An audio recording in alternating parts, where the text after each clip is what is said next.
చూడండి కరివేపాకు పుట్నాల పొడి అయితే రెడీ అయిపోయింది. వెల్లుల్లి వేసుకోవడం వల్ల చాలా టేస్టీగా ఉంటుంది. ఇది ఫుల్ వీడియో పెడతాను చూడండి. ఇది కరివేపాకు పుట్నాల పొడి అన్నమాట.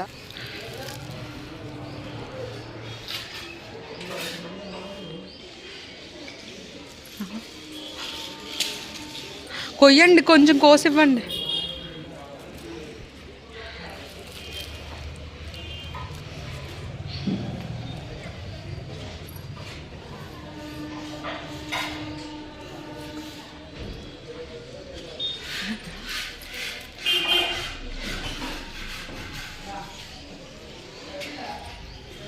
చూడండి కరివేపాకు పొడికి ఫ్రెష్ కరివేపాకు అనమాట. చూడండి ఎంత ఫ్రెష్గా ఉందో. ఇదంతా ఒలిసేసి పెట్టేసుకోవాలి. కడిగేసి క్లీన్ చేసి అక్కడ పెట్టుకున్నాను. ధనియాలు, జీలకర్ర, ఇవి ఎల్లుల్లిపాయలు, ఎండుమిర్చి, పుట్నాల పొడి, పుట్నాలు, కొంచెం మినపప్పు, కొంచెం ఏమంటారు శనగపప్పు తీసుకున్నాను. ఇవి కూడా చాలా టేస్టీగా ఉంటాయి.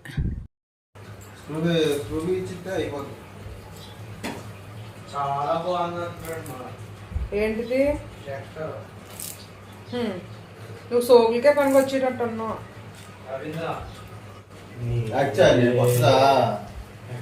కొత్త వేసుకెళ్ళా. ఏం పడేసావు నాయన? బయటికి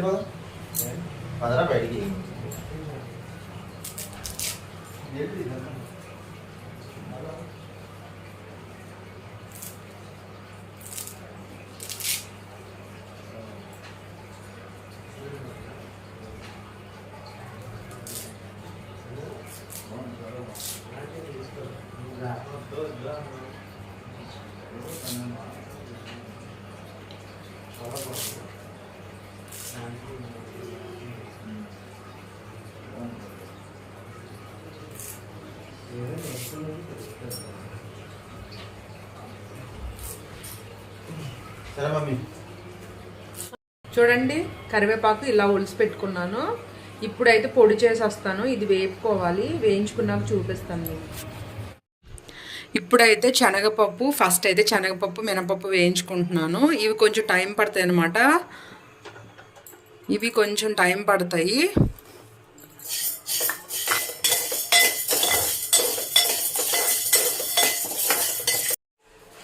చూడండి శనగపప్పు, మినపప్పు అయితే వేగిపోయింది.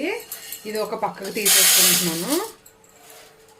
తర్వాత కొంచెం పుట్నాలు వేసుకుంటున్నాను. కొంచెం ఎక్కువనే వేసుకుంటున్నాను. బాగుంటాయి, టేస్ట్ అయితే చాలా బాగుంటాయి పుట్నాలు వేస్తే. మనకి పల్లీలు ఉన్నా కూడా వేసుకోవచ్చు, కాకపోతే పుట్నాలు వేయడం వల్ల టేస్ట్ బాగుంటుంది.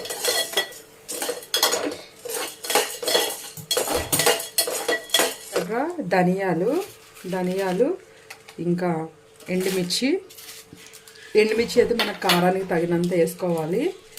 ఇవి అయితే సిమ్లోనే వేయించుకోవాలి మంచిగా. లాస్ట్లో కరివేపాకు వేస్తాను. ఒకసారి ట్రై చేయండి, చాలా బాగుంటుంది. ఇలా మంచిగా వేయించుకోవాలి సిమ్లో. టైం పడుతుంది, అయిపోయినాక చూపిస్తాను. బాగా వేగిన తర్వాత చూపిస్తాను మీకు. చూడండి ఈ పప్పులు కూడా మంచిగా వేగిపోయినాయి. పప్పులు చూడండి మంచిగా వేగిపోయినాయి అనమాట. ఇవి కూడా ఇవి ఉంటాయి కదా, ఏమంటారు చూడండి ఇవి ఎలా వేగినాయో. బాగా మంచిగా దూరగా వేగాయి కదా. ఇప్పుడైతే అవి కరివేపాకు తీసుకొని ఇందులో వేసేస్తున్నాను. ఇది కూడా చల్లారిపోతుంది. దాంట్లోనే చల్లారే వరకు ఇలా ఉంచుకోవాలి.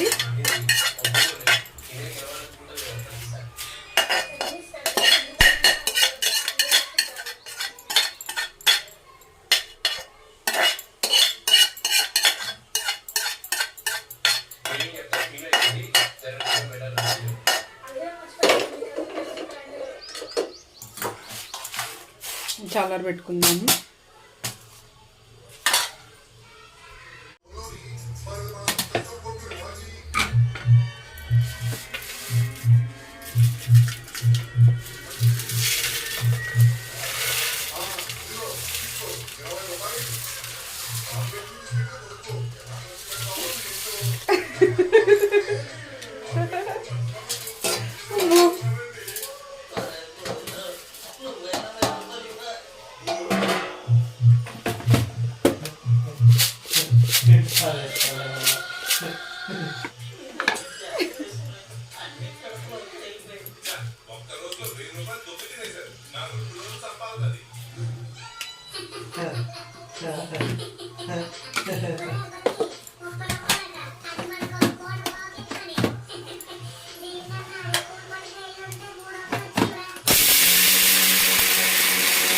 చూడండి, ఇదంతా మిక్సీ పిండిగా అయిపోయింది కదా.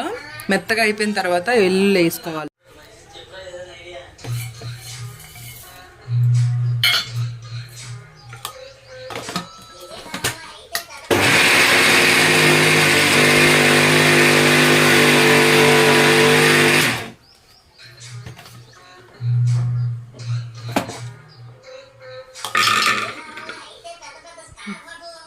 మంచి వాసన వస్తుంది.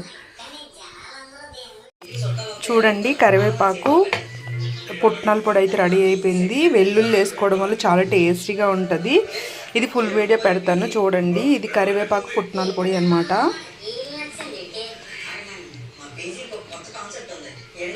ఒకసారి ట్రై చేయండి, ఇలా చాలా టేస్టీగా ఉంటుంది. ఇడ్లీలోకి ఇంకా రైస్లోకి కూడా చాలా బాగుంటుంది. వైట్ రైస్లోకి చాలా బాగుంటుంది.